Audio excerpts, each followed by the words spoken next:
What's up, everybody? So, this is really out of my comfort zone and something that I told myself and my husband I wouldn't do.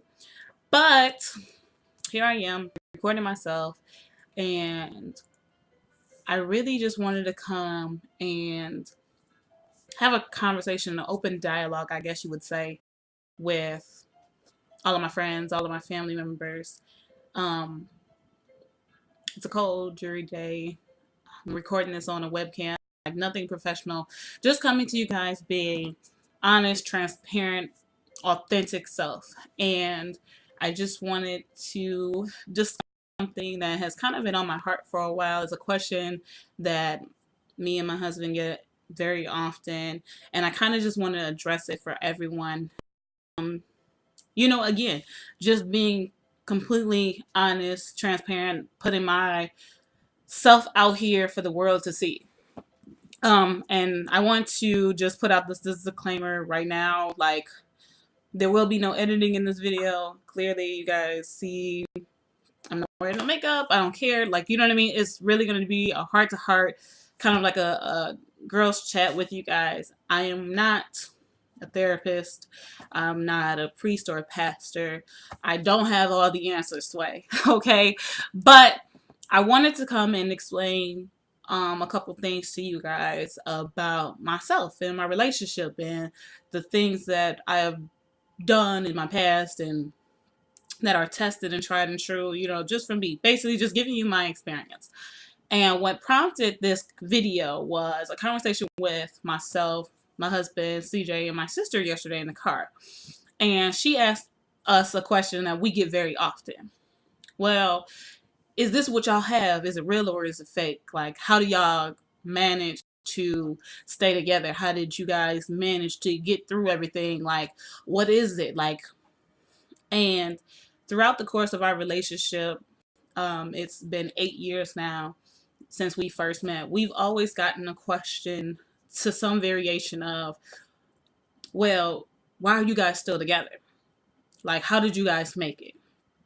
And what prompted my sister to ask us is because, just like everybody else, you find a person, you date a person, you guys are really, really good at first, and then things get really, really bad. And then all of a sudden, you're looking for answers. You're trying to figure it out. You're trying to work through it. And sometimes you can, and sometimes you can't. So, just to give a brief background, about me and CJ, we met 8 years ago. It was not an easy start. It was met with a lot of adversity. It was met with a lot of pushback. A lot of people didn't necessarily support us right out the gate. I'll put it that way. And so we spent the first couple of months of our relationship trying to validate our relationship, prove to people that we wanted to be together, and that kind of motivated us more to stay together. Afterwards, we truly got into rhythm, doing things our own way and, really falling for each other deeply. And then we had our daughter back in 2011. And things then started to get really shaky. Myself, personally, I had always been a person who battled depression. I've had it since I was a teenager. I had postpartum really, really bad, but it went undiagnosed. I didn't tell my doctor. I hid it very well, but it was something that had troubled me for years. And it played a significant part in our downfall. Now, I can't speak to CJ's side of the story, and I won't because that's his story if he wants to share it. So I'm going to share it from my point of view. We moved in together. We have a girl now, and we started to drift apart. And the immature part of myself, and this is me being honest, the immature, emotionally immature, and mentally immature version of myself started to nag, pick fights, do little things, underlying things, name calling and all types of horrible, horrible things to belittle and hurt him. And it's not because I intentionally wanted to hurt him, but I was hurting. And that was the only way I knew to get my point across. I lashed out because I had not figured out a way to deal with the negative emotions that I was feeling. And eventually, after a while, things became too much for us. The stress of having a newborn, the stress of trying to figure out a balance between work and school. I watched all of my other friends from college graduate. I couldn't figure out why I couldn't get back on track. The depression kept me from classes some days. The um, workload was enormously stressful. And eventually, we separated. We got to a breaking point where things were really, really, really, really bad. And some of the people who were around at the time could attest to how bad it really got. So after we broke up, we went our separate ways, and we were really, really hurting. It was like I lost my best friend and my boyfriend at the time, and all of a sudden I was trying to figure out, how am I going to take care of me and my daughter without him here every day? It was a period of deep depression, darkness, but also rediscovery. And it was during this time period that I personally made the decision to strengthen my relationship with God. Now, I understand that not everybody believes in God, and I understand that some people have a hard time hearing this from certain people. And I'm not going to get into all of that. I'm not here to preach and teach to anybody. I'm not here to change your opinion about, God and Christianity, your relationship with him, any of that. I'm not here to do that. I'm here to tell you my story. So it was during that time I picked up my Bible and I started to read more and I started to pray more. And I bought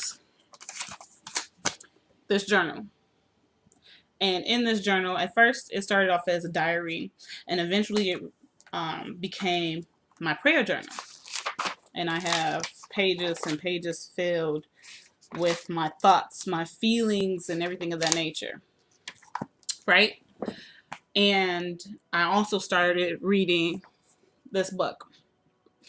And I followed the author on Instagram. I was seeing a lot of his poems reposted on a lot of people's pages, and that's why I decided to pick up this book. And if you go through it, you can see I've highlighted certain things that meant something to me. You know what I mean? Just to kind of get myself back in gear, put myself back in some type of reality, that could continue to progress and move on and grow. And so I say all of that to say this. My sister asked us last night this question. Like I said, we get it all the time. And we tried our best to explain it to her last night, but I failed at explaining it to her. And I realized that once she had posted a status, shout out to you, Jessica, sorry, I'm using you as an example, but she posted a status and basically it said that what she received from us and from another conversation she had with our little brother was, men are arrogant, need to always be right, and can't problem solve. And that's not the message I wanted to get across to her at all. And so my response to her today, after I sat and I reflected and I thought really hard about what I wanted to say, was this. It's not just the woman's job to take on this burden. It's not just the woman's job to put up with anything that she had mentioned in that status. Arrogance or selfishness, none of that. And so I'm coming to you guys, talking to you guys, just like I would my little sister, obviously, because I left the comment on her status. But this is my opinion. Nobody has to agree with it. You can take what you want from it, or you can leave it all. I mean, if it doesn't apply, it doesn't apply, and you don't have to use it. But it's something that I wanted to discuss with people since we do get this question very often. And I want to explain to you guys, I have not done everything right. I obviously have, matured over the years. But in the beginning, I did a lot of things wrong. which is why I come to you today explaining my experiences so that you can see this is how I've changed from the course of my lifetime. Even a year ago today, I was not this person. So, back to my comment, and I'm gonna pull up my phone here just to read it to you guys. I told her that women aren't the only ones who have to take on this burden. Men do too.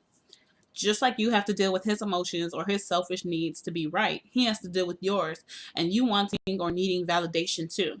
See, the problem is, most importantly, people who enter these type of relationships are very much still selfish individuals. The whole argument that I want to be right or need to be right or even I'm never right proves how selfish a person truly is. Once you humble yourself and realize that it's not about who's right, who's wrong, but the fact that you can come to a mutual agreement and problem solving together, then you'll truly understand what it means to be in a relationship. A lot of the problems in current relationships are the fact that people need to be validated. People need to be heard, and people feel that they aren't being respected. If more people spend more time being honest and transparent about their emotions, communicating about those effectively without placing blame on the other person, and giving the other person an opportunity to respond without being disrespected or disrespectful, then a lot of the problems would not exist at all. It's not until you can tell someone that you feel any type of way, any emotion, without telling them that it's their fault. When you are able to understand that you may also be doing things to hurt the other person intentionally or unintentionally, and once you can respect someone for feeling any type of emotion they are, any kind of way, without dismissing it, then you wouldn't have the same problems that you were mentioning in the status. I said anybody who is too arrogant or let their ego get in the way of problem solving isn't mature enough to be in a relationship. Any man who has not had a great example on how to express emotions is going to need patience and understanding from their partner to get to the point where they can feel comfortable enough to express those same emotions. And if you are with the right person and you truly care deeply about that person enough to want to see them grow and become better versions of themselves, and when you are willing to let your selfish part of your personality die off, you will in return get the same treatment that you're looking for. I said, remember, if you cannot be more mature or the bigger person in the situation, should you really be in it? If you're dealing with someone who refuses to grow, who would stop their growth, and can't say, I'm sorry or look for forgiveness, should you really be with that person? And if you are going to ask to be treated a certain kind of way, should you not treat the person that you're asking all of this from the same way? A great relationship consists of selflessness, kindness, always, honesty, and a heart that's willing to serve. And that is not based on your sex or your role of the individual in the relationship. If you don't know if you have these qualities, you can always check with 1 Corinthians 13 for reference. And when you get to verses 4 through 7, replace love with your name. For example, if I cannot say Ray is patient and kind, Ray is not jealous or boastful or proud, then those are the areas that Ray needs to work on as a person. And I encourage everyone to read up on agape love. If a lasting relationship is what you want, then that's the type of love you'll need to accomplish it. So, just to further explain what I mentioned in my response to my sister, there are certain qualities that you should look for in a mate. There are certain things you should expect in a relationship. But you should also, and I do mean also, be willing to give someone the benefit of the doubt because it's new to them. So they have to learn you, and you both have to learn how to work together and become one person. But to become one person, there are certain things about yourself and certain things about their self you're going to have to sacrifice to become one person. And I mean relationships, again, that are leading to marriage or people who want to be married. These are certain things that you're going to have to do. It's just that simple. I don't say this without, what am I trying to say? I don't say this by dismissing abusive traits or without saying that people who don't want to grow, people who aren't willing to meet you halfway, people who aren't willing to put in the work that you're willing to put in, are probably people that you don't need to be in a relationship with. I never, ever, ever would tell my sister, be in a relationship with somebody who dismisses your feelings completely, who walks all over you, who mentally and emotionally abuse you. I would never suggest that to anyone. But what I will suggest is that you take a very serious look at the person in the mirror and make sure that you're not doing any of the things that you mentioned or that you complain about from your partner. And it took me 8 years to figure this out. 8 whole years. It took me and my husband breaking up for me to realize and appreciate the value of what we had. It took me to be single and a mother and without her bachelor's degree and trying to find work that would provide for me and my daughter before I could really appreciate what type of woman I wanted to be. What type of mother did I want to be? What type of example did I want to be to my daughter? And that's what changed me.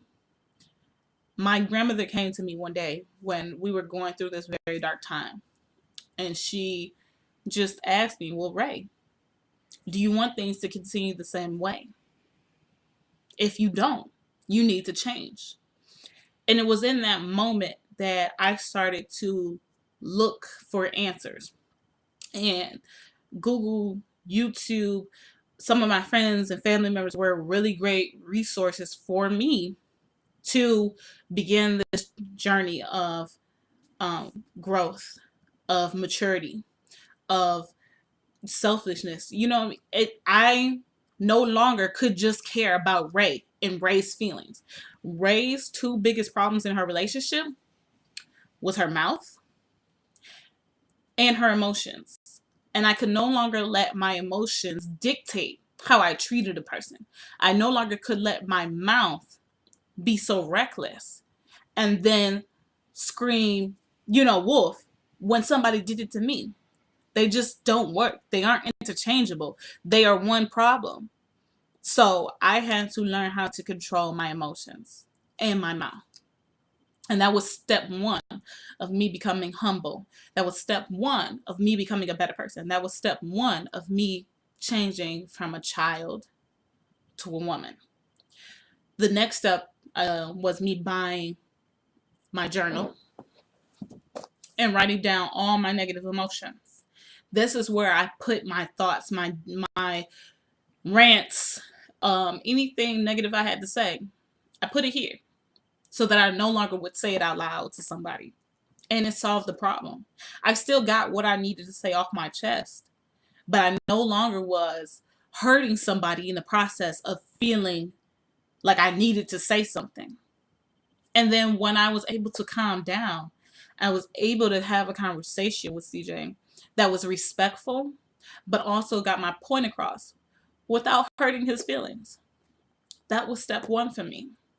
Step two was for me to be around and seek advice and counseling from other people who were in relationships that are respected, who were married, who had been through things that I knew, could overcome them. I found a lot of these relationships at work too. It wasn't just people I had already known. And once I started talking to these women, they started telling me, oh, well, there's another book you could read. There's something else you could do. Research this, do this. And that is what I started. And because I love reading, my passion has always been for reading, I started Googling things, looking up videos on YouTube, legit typing in how to become a better, girlfriend, how to become a better wife when we got married, all of that, so that I could kind of filter through what I needed and what I didn't need. I also bought some books off of Amazon, and I tell people all the time that these books really gave me some encouragement. They helped me in a bunch of ways. One of the first ones I read after I took the test online was The 5 Love Languages. And that's Gary Chapman. I really, really like a lot of his books. I buy a lot of his books. It was step one for me. And I just sat back and read up on, what does Ray need in a relationship? What is Ray's love language? How can Ray explain it better so that CJ can understand it? Because obviously we had been doing the same thing over and over and over again, and it was still wrong. Things were still not right. So how can I go about it a different way? I read up on this. I also asked him to take the same test to see if his love language was different than mine. And of course it was.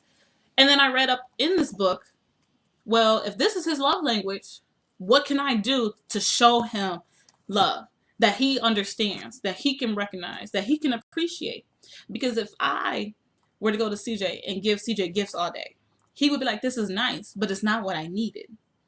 And so a lot of people give people things without really giving them what they need, and then don't understand or get frustrated when people don't appreciate the things that they've done for them. It's fine and dandy that you did things for them, but do things that are meaningful, that will affect and change and touch their heart. And that's how you get to a better person and a better relationship with them. Another book that I had picked up was this one. One of my friends at work had a group going on at her church. They were reading this book. I also have the workbook that goes with this. But this used to be called I Quit.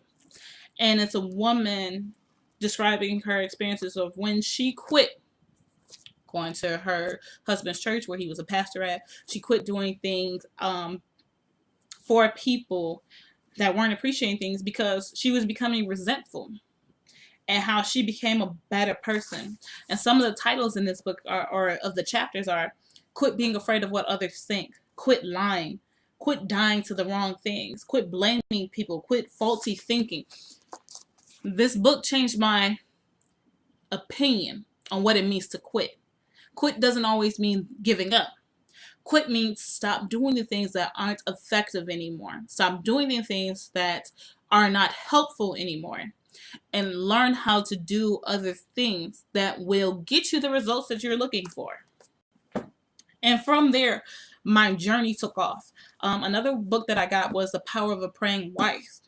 Again, I needed help in that area. I never was a wife before. I never had anybody explain to me what a wife was. Nothing.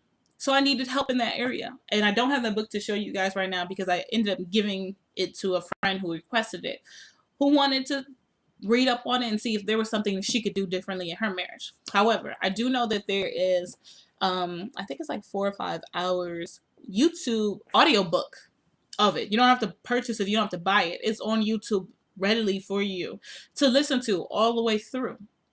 And again, you don't have to play the whole thing. You don't have to read the whole thing. I'm still working through some of these books that I have. But I take a little bit of my time every day to go through them and reflect on them. And when I'm done with them, I picked up this off of Amazon too. Y'all will find out Amazon is my favorite site. But this is a 6-month Bible study journal. And each day I pick out what I'm reading today.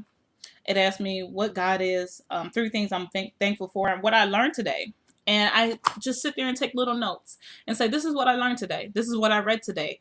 And that way I can go back 6 months from now and review everything that I wrote and see if I haven't grown since I started this 6 months ago. See if I'm still doing the things that I wrote down. If I'm still practicing the new things that I've learned. And if I haven't, I'll be like, oh man, let me go back, highlight it, read what I was reading, and apply it to my life now.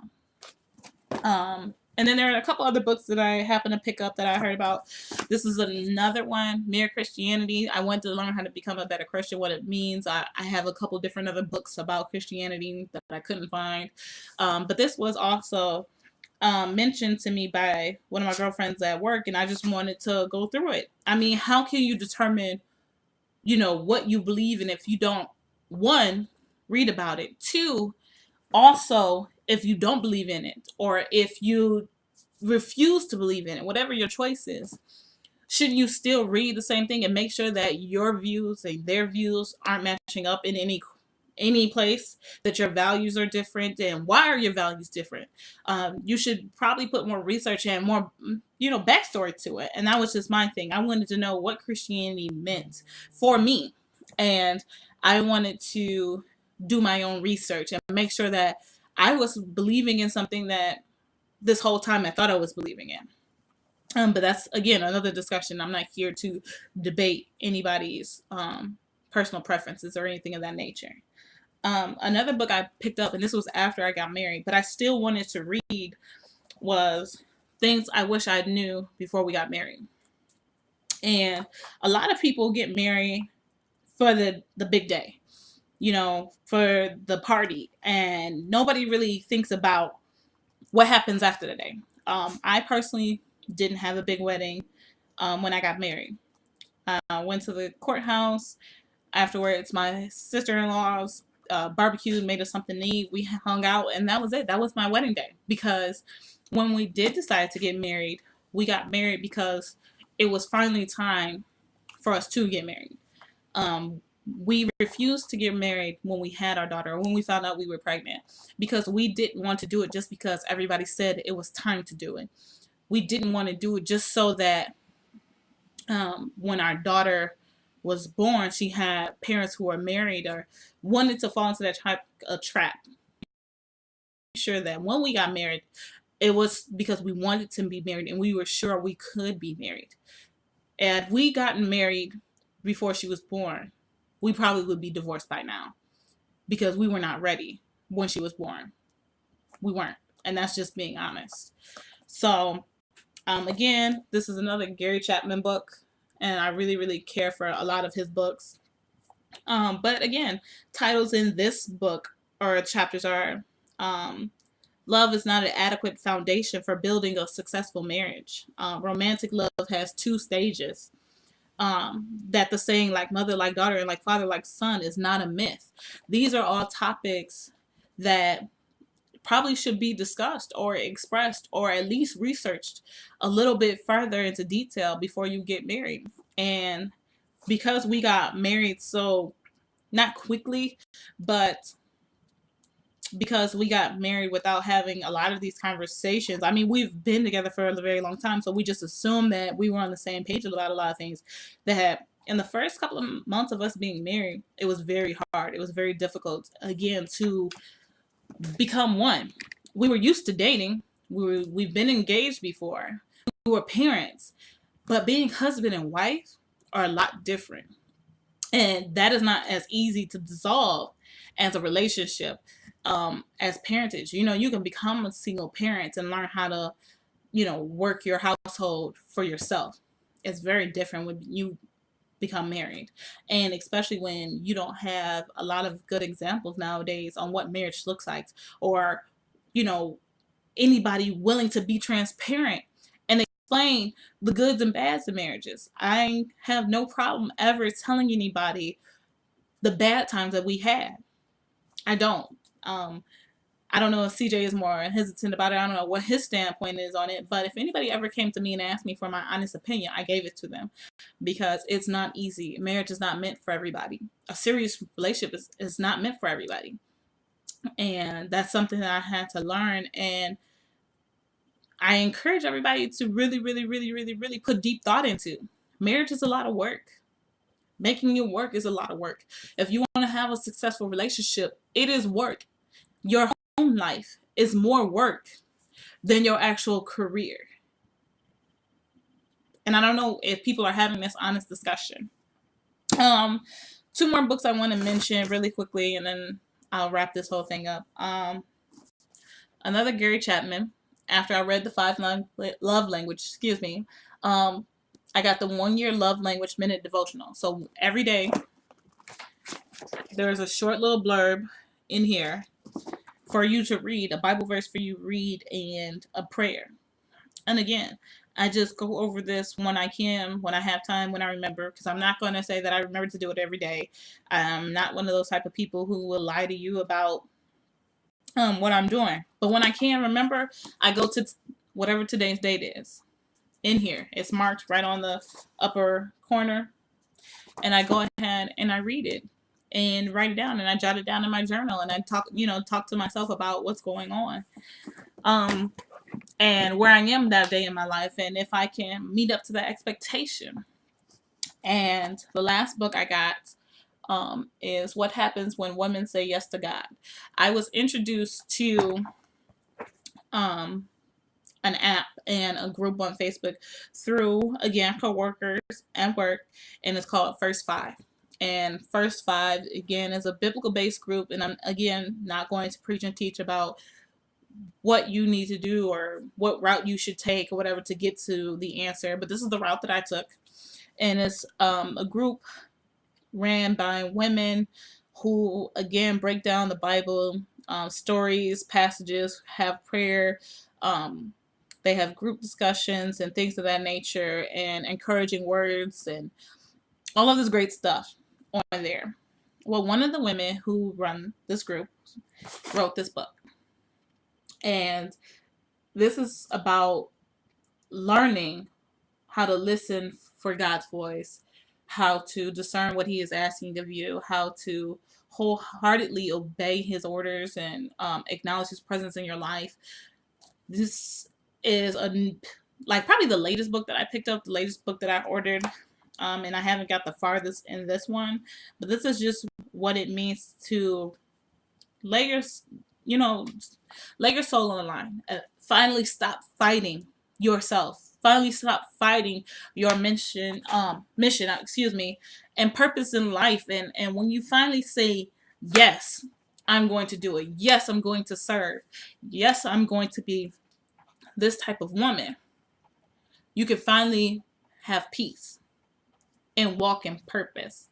So while my experience and my journey may not resonate with you, while you may not have turned to God or religion or Christianity or anything like that to work through your issues, this is what worked for me. And so then when my sister comes back to ask me, well, Ray, how did you do it? Ray, how did you make it through? Ray, what did you do differently? This is what I have for her. This is my answer to her.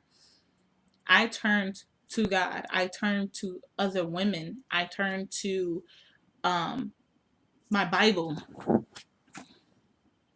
And I read and I read and I read because I realized that I could not get to the answers of my problems by myself. I could not do it. It took me being honest with myself about my journey, where I was in life, and what I really truly wanted, not just from CJ, but for myself, before I could change my whole life around. And that included going to see a therapist. I could not do it by myself. I couldn't. It included me going to a pastor. Again, I could not do it by myself. But what I will say is this: I took a piece of information from all of these resources, from all of these different people, from all of these different books, and I pulled what I needed at the time to motivate me to get better. So when it comes to relationships, when it comes to dating, when it comes to what you think you want and what you really want, I ask all of you, write it down, reflect on it, leave it for a couple days, come back, make sure that it's really what you want. Make sure that you are very clear on what your expectations are. And when you go to your partner, or when you become married, or when you get into a serious relationship, make sure you are also expressing these same expectations to your partner. Because if they don't know, they can't help. If they don't know what they're doing is wrong, they will not change it. And if they're not willing to change it, if they're not willing to do the work, then ask yourself, and truly ask yourself, is this worth it? At the end of the day, I had to learn how to love myself, how to fall back in love with God, how to love my daughter before I could learn how to love my husband. And now that I have these other loves and I'm filled as a person, I was a complete person when I went back and got in a relationship with CJ. I wasn't looking for him to validate me. I wasn't looking for him to have all of the things I was missing, and that was a big problem. And I didn't touch base on it. But I was looking for him to fill voids in myself that he could not fill. So I was setting him up for failure. And once I reflected on my relationship, once I reflected on the things that I was missing, and once I started to fill those holes that I had and those voids that I had, then I could go back and I loved him better than ever before, because I was a complete person and I wasn't looking for anything else from him but to love me and to stand by me. That's it, the end. Our relationship now has a lot more trust. Our relationship now has a lot more love. And our relationship now has a lot more communication and honesty. Those four things are key to keeping your relationship 8 years down the road. And again, I don't have all the answers. In March, it'll be 2 years married for us. And that means that we still have a lot of learning to do. We have a lot of growing to do. We're still not our perfect, complete selves. Every day is a struggle. Every day we have to go back and rededicate ourselves to each other, rededicate each other to our vows. So I'm not saying that we have it all figured out, but I'm saying that we have started to figure it out. And this is what has worked for us so far. So I'll wrap this up by saying, if you need help, if you have a question, if you just want to pick my brain, let me know. I'm willing to sit down and find some time to talk to you about it and see if I can't help you redirect some of the issues or help solve some of the issues you have. I'm going to be quite frankly honest with you, and I hope that you'll be receptive and understanding of that.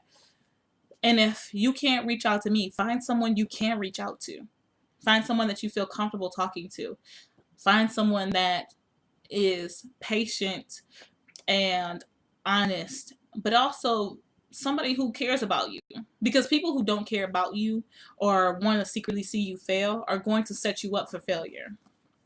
Find somebody that you honestly know has love, genuine love for you and cares about you, and sit down and have a conversation with them and see if that the two brains together can't come up with a better answer for you guys. And to everybody who keeps asking the number one question, what keeps me and CJ together? How do we make it this far? How did we do it? The answer is agape love. It literally means like charity, serving. We aren't the type of people who demands things from each other. We are both very giving by nature. And it's not because we have a kid. It's not because we got married. It's not because, we have people who watch us constantly. It's because we both are willing to put our selfish needs and our selfish selves to the side so that we can both be serving and of use to each other. We have no problem helping each other out. We have no problem being honest with each other and admitting where our faults are. And because we are so transparent with each other, and because we are so willing to acknowledge the elephant in the room, we're able to come together, make a plan, and move forward. So I hope this was helpful for you all. Please, please, please don't bash me too bad if you don't agree. I understand everybody has a difference of opinion. I respect your opinion. Please respect mine. And I will see you guys maybe in another video. Maybe next time we'll ask him his point of view. Bye.